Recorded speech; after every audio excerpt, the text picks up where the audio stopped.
咱继续要来看台积电的股价伫昨超过1000块，这个机会甲现货买卖是争差5块，市场就真烦恼。这台积电即马上届日，敢需要来分割，才要变做是互人操控的工具咧。台积电是回应讲，这个市场已经开放互零股的交易，现阶段是无分割的需要。也那这个证交所因是讲，若准这个分割股票是就一定要由台积电主动来做出决定。宽宏台积电初时开出1000块的股价，若基现货每一档的计数差期变5块，每一档波动影响台股大盘，甲期指变动40点，都惊台积电占台股权重重，嘛互台积电股票分割议题，搁一届受到讨论。可以让更多的可能资金没有那么充足的人去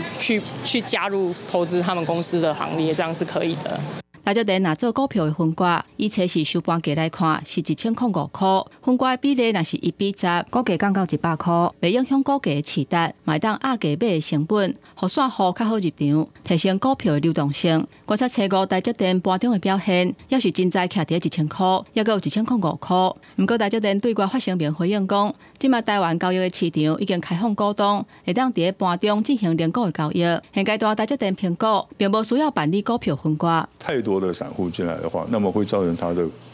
的股票的走势呢会比较凌乱一些。那这样子一来的话，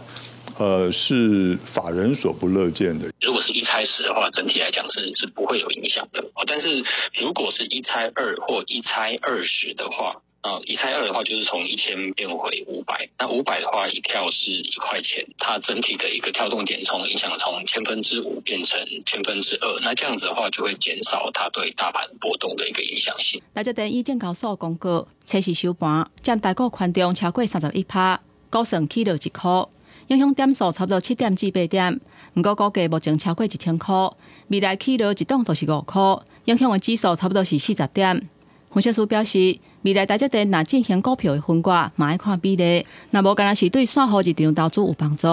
也若证交所甲证期局机会拢表示，台积电股票敢是要分割，要由台积电来决定；就算要分割，嘛要由台积电主动提出。记者综合报道。